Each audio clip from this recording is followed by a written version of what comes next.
إنا نحن نزلنا الذكر وإنا له لحافظون.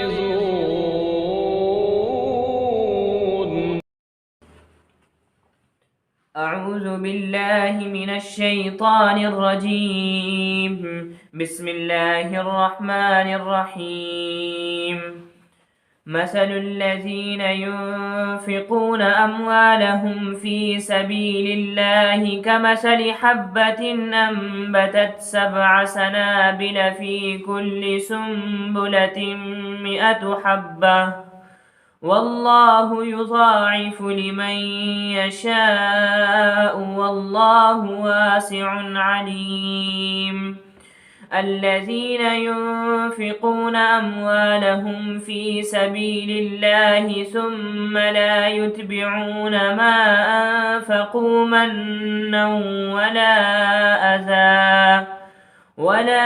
أذى لهم أجرهم عند ربهم ولا خوف عليهم ولا هم يحزنون. قول معروف ومغفرة خير من صدقة يتبعها أذى والله غني حليم. صدق الله العظيم. الحمد لله رب العالمين والصلاة والسلام على سيد المرسلين وعلى آله وأصحابه الغر الميامين. أعوذ بالله من الشيطان الرجيم. بسم الله الرحمن الرحيم. مثل الذين ينفقون أموالهم في سبيل الله كمثل حبة أنبتت 7 سنابل في كل سنبلة 100 حبة.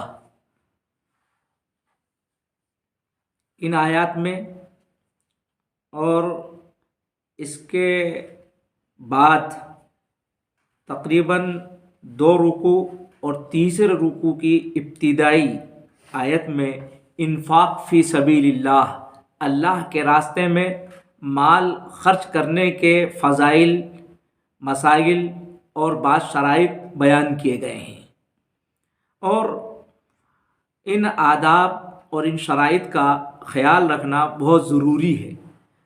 اگر ہم اللہ کے راستے میں مال خرچ کریں اور ان آداب کو ملحوظ نہ رکھیں، ان کا خیال نہ کریں، تو وہ انفاق بارگاہ الہی میں قبولیت نہیں پائے گا۔ اور کوئی بھی کام کیا جائے اس میں آداب کی رعایت رکھنا ضروری ہوتا ہے، چاہے دنیاوی کام ہو چاہے اخروی کام ہو، دینی کام ہو، اس میں آداب کی رعایت ضروری ہے۔ دنیاوی کام، مثال کے طور پر آپ کو اور ہمیں ایک قفل کھولنا ہے، ایک تالا کھولنا ہے، اگر اس تالے کی کنجی کے دانت بالکل صحیح اور درست نہیں ہے اور ایک دانت بھی اس میں اگر غلط ہے تو ہم قفل نہیں کھول سکتے، چاہے کنجی ہماری سونے کی ہو، کتنی ہی قیمتی ہو، ہم اس تالے کے سامنے آہوزاری کریں، خوب دعائیں کریں، لیکن وہ قفل نہیں کھل سکتا ہے، اس لیے کہ ہم نے آداب کی، شرائط کی رعایت نہیں کی ہے۔ اسی طرح سے ایک کاشتکار جب اپنی کھیتی میں کاشت کرتا ہے تو اس کو کاشت کے آداب کی، شرائط کی رعایت رکھنا بہت ضروری ہے، ورنہ اس کی کاشت وہ کارآمد نہیں ہو سکتی ہے۔ جب ایک انسان اپنی کھیتی میں کاشت کرتا ہے تو کاشت کرنے سے پہلے اس کو زمین کی گڑائی کرنا ہے، زمین میں ہل چلانا ہے، پھر اس میں دانہ ڈالنا ہے، دانے کے بعد پھر اس کی آبیاری کرنا ہے، اس کی سینچائی کرنا ہے، اس کی رکھوالی کرنا ہے، اگر اس میں کوئی کیڑا لگ جاتا ہے تو اس میں دوائی کا استعمال کرنا ہے، تب جا کر کہیں اس کا دانہ وہ بار آور ہوتا ہے۔ اس کو پوری شرائط کا خیال رکھنا ضروری ہوگا۔ اسی طرح سے اللہ کے راستے میں جو کچھ ہم مال خرچ کر رہے ہیں اس میں جو کچھ شرائط ہیں، جو اس کے آداب ہیں، ان کی رعایت بہت ضروری ہے۔ اللہ کے راستے میں جب کوئی مال خرچ کیا جائے گا تو اس مال خرچ کرنے کی سب سے پہلی اور بنیادی شرط وہ اخلاص، اللہ کی رضا اور خوشنودی کے لیے ہونا چاہیے۔ اگر اللہ کی رضا اور خوشنودی کے لیے مال خرچ نہیں کیا گیا ریا کے لیے کیا گیا، دکھاوے کے لیے کیا گیا، شہرت کے لیے کیا گیا، تو وہ انفاق بارگاہ الہی میں قبولیت نہیں پائے گا۔ انسان کتنی ہی دولت کو لوٹا دے لیکن اس دولت کا اس کو کوئی اجر و ثواب نہیں ملے گا۔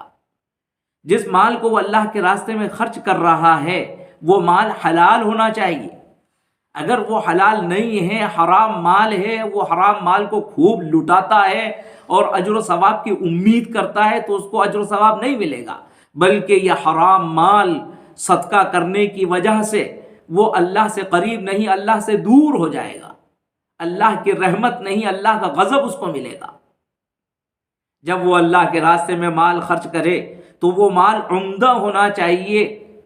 ایسا نہیں ہے کہ وہ ردی اور نکما مال، جس مال کو، جس سامان کو وہ خود استعمال نہیں کرتا ہے وہ اللہ کے راستے میں اس کو دے دیتا ہے، ضرورت مندوں کو وہ دیتا ہے، باسی کھانا وہ غریبوں کو کھلاتا ہے، سڑا ہوا پھل وہ کسی کو دیتا ہے، تو اس سے اللہ کی رضا و خوشنودی اس کو نہیں ملے گی۔ اس کو ان باتوں کا خیال رکھنا بہت ضروری ہے۔ جب مال خرچ کیا جائے تو مال میں کے خرچ کرنے میں اعتدال بھی ہونا چاہیے، بالکل بخل بھی انسان نہ کرے اور ایسی فراخ دستی بھی نہ ہو کہ معلوم ہوا جو کچھ مال تھا وہ اس نے صبح کے وقت میں خرچ کر دیا اور شام کو خود فقیر بن گیا۔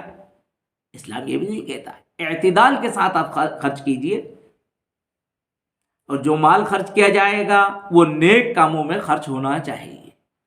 انسان ان تمام شرائط کا تو خیال کر رہا ہے لیکن مال وہ فضول خرچ کرتا ہے، شادی بیاہ میں اسراف کرتا ہے، فضول خرچی کرتا ہے، مال کو لٹا دیتا ہے، پانی کی طرح بہا دیتا ہے، بہت اخلاص سے خرچ کر رہا ہے، حلال مال خرچ کر رہا ہے، لیکن نیک کام میں خرچ نہیں کرتا ہے تو اس کا کوئی اجر و ثواب اس کو نہیں ملے گا۔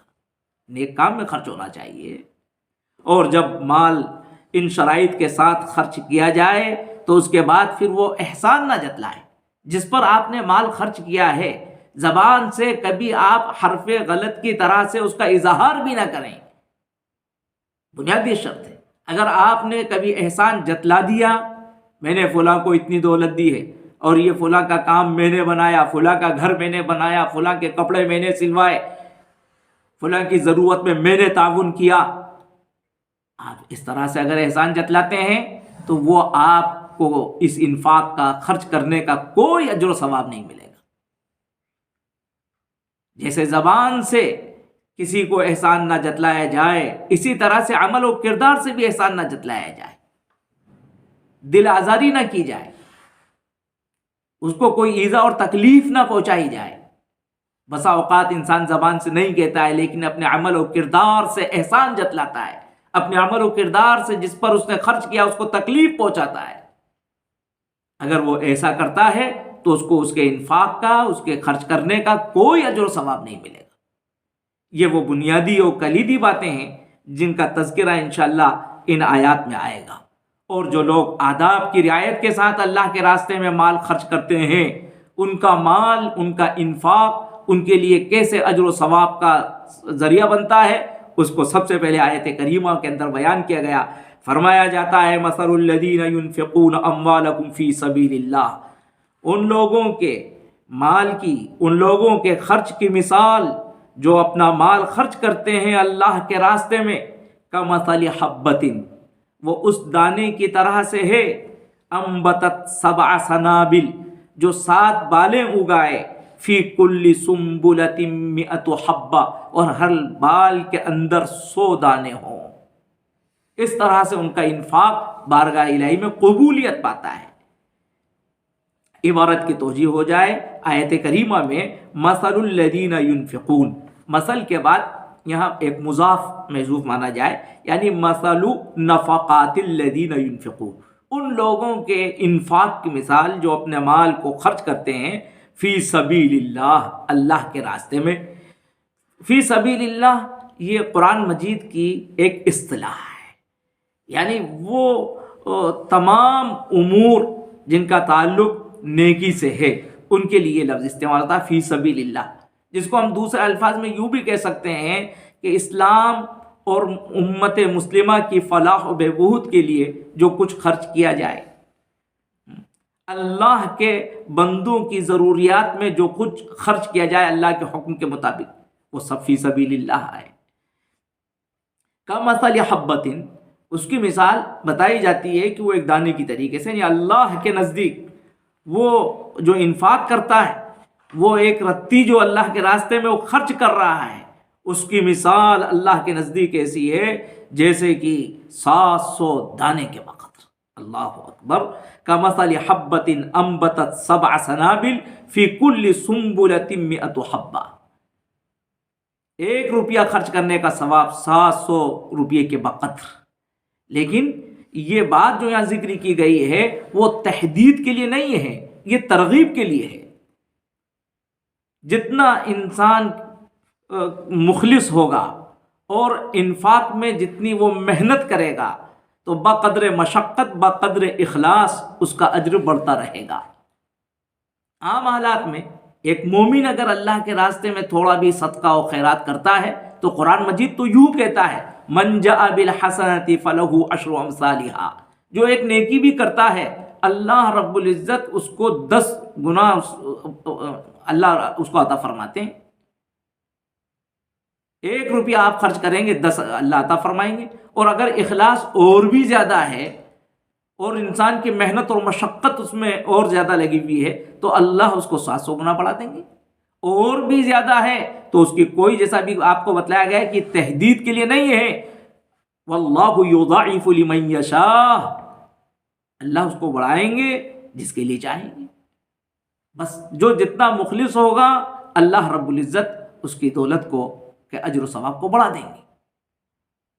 اور جیسا کہ آیا ہے کہ ایک انسان اگر اخلاص کے ساتھ اللہ کے راستے میں ایک گٹلی بھی صدقہ کرتا ہے، ایک کھجور بھی وہ دیتا ہے، تو اللہ رب العزت جبل احد کے برابر اس کو بڑھا دے۔ کیا تناسب ہے گٹلی کا اور جبل احد کا۔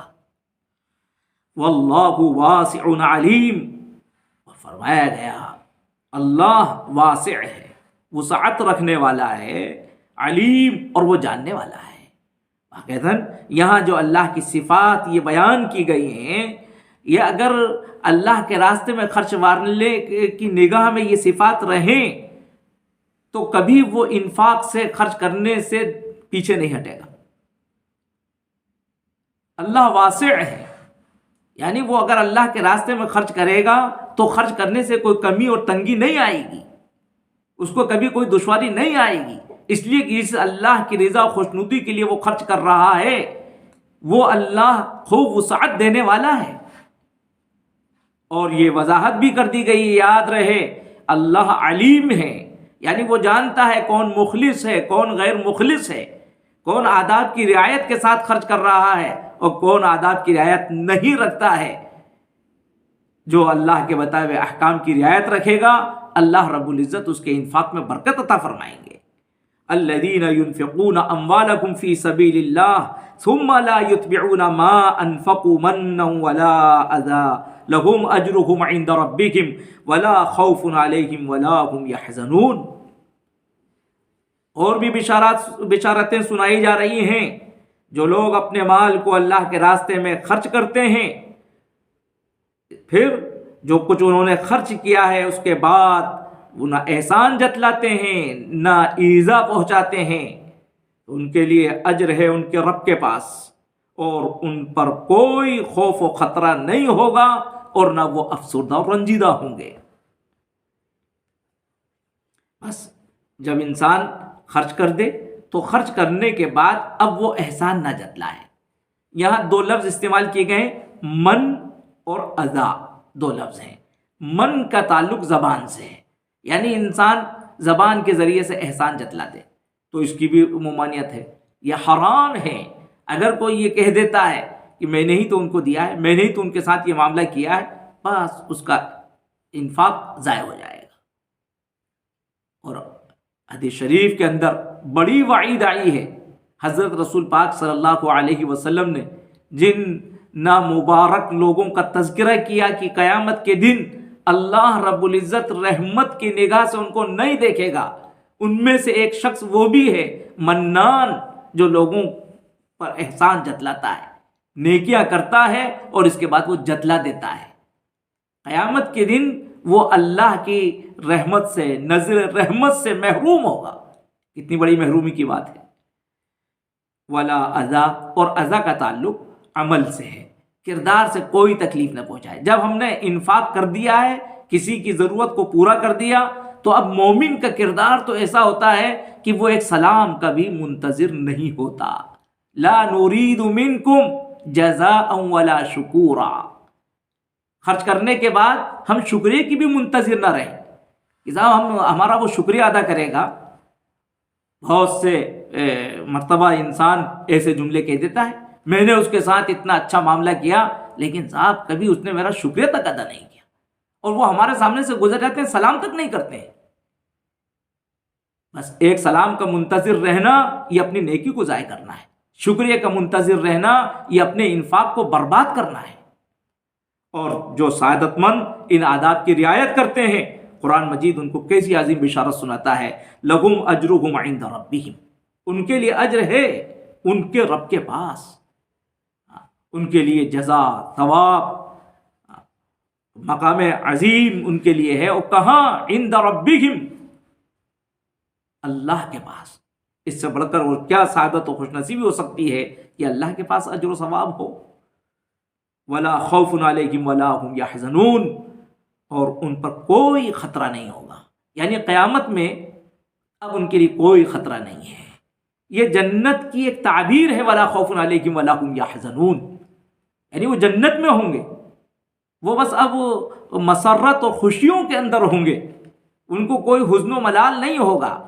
خوف آئندہ پر ہوتا ہے، حزن یہ ماضی پر ہوتا ہے، یعنی ان کو اب اپنی دنیاوی زندگی پر بھی کوئی حزن نہیں ہوگا کہ ہم نے کوئی نیکی نہیں کی، ہمیں موقع ہوتا تو ہم نیکی کرتے، ہمیں توفیق ہوتی تو ہم یہ کرتے، بلکہ وہ خوش ہوں گے، شادماں ہوں گے۔ اور یہ جنت اور آخرت کے ساتھ ہی خاص نہیں ہے، بلکہ وہ سعادت مند جو ان آداب کی رعایت کے ساتھ اللہ کے راستے میں دولت خرچ کرتے ہیں، اللہ رب العزت یہ نعمتیں ان کو دنیا کے اندر بھی عطا فرماتا ہے۔ ولا خوف علیہم ولا هم یحزنون، جب وہ اللہ کی خوشی کے لیے خرچ کرتے ہیں تو اب ان کو مستقبل کے سلسلے میں کوئی خوف و خدشہ نہیں ہے کہ اب آگے کیا ہوگا۔ عام طور سے انسان انفاق سے اسی لیے رک جاتا ہے کہ مجھے آگے بہت سے کام انجام دینے ہیں، بہت سے اندیشے اس کو انفاق سے مانع ہو جاتے ہیں، لیکن جو اللہ کی رضا و خوشنودی کو اور آداب کی رعایت کو سامنے رکھتے ہوئے خرچ کرتے ہیں، پھر اندیشے ان کو نہیں گھیرتے اور ان کو کبھی حزن و ملال بھی نہیں ہوتا۔ یعنی دنیا کے اندر بھی اللہ رب العزت ان کو خوشیاں ہی خوشیاں ان کو عطا فرماتے ہیں، ان کی زندگی میں بہاریں ہی بہاریں ہوتی ہیں، اور کبھی ان کو حزن و ملال کا سامنا نہیں کرنا ہوتا۔ کتنی بڑی نعمت ہے۔ آگے اللہ رب العزت فرماتے ہیں، یاد رکھو، قول معروف ومغفرۃ خیر من صدقۃ یتبعها اذی، بھلی بات ومغفرۃ، اور درگزری، یہ بہتر ہے اس صدقے سے جس کے بعد ایذا رسانی ہو۔ یعنی بسا اوقات ایسا ہوتا ہے کہ انسان کے پاس خرچ کرنے کے لیے کوئی چیز نہیں ہوتی، اب ایک سائل ضرورت مند آ گیا ہے، وہ ہم سے سوال کرتا ہے لیکن ہم اس کی ضرورت کو پورا نہیں کر سکتے ہیں، تو ایسے موقع سے انسان کو تلخ کلامی نہیں کرنا چاہیے، بد کلامی نہیں کرنا چاہیے، سائل کو بدتمیزی کے ساتھ واپس نہیں کرنا چاہیے، بلکہ ایسے موقع سے قول معروف، بھلی بات کہے کہ بھائی مجھے پاس اس وقت آپ کی ضرورت کو پورا کرنے سے میں معذور ہوں، میں قاصر ہوں، میں مجبور ہوں، کوئی اچھی بات کہہ کر آئندہ مجھے موقع ہوگا انشاءاللہ میں آپ کی ضرورت کو ضرور پورا کروں گا، قول معروف، بھلی بات کہے۔ اور اگر کبھی کوئی سائل ایسا ہو جائے کہ وہ اصرار کر رہا ہو اور آپ کے پیچھے ہی پڑ جاتا ہے، تو ایسے موقع سے بھی اس خوش نصیب بندے کو غصے میں نہیں آنا چاہیے، وہ مغفرتن، وہ اس کو درگزر کر دے۔ بہت سے لوگ ایسا ہوتے ہیں پیچھے پڑ جاتے ہیں بالکل، لیکن ایسے موقع سے اب ہم اپنے اخلاق و کردار کو نہ چھوڑیں بلکہ ان کو درگزر کریں۔ قرآن کہتا ہے یہ کردار، جو پاکیزہ کردار آپ نے اختیار کیا ہے، یہ بہتر ہے اس صدقے سے جس کے پیچھے دل آزاری ہو۔ آپ نے جھنجلا کر کسی کو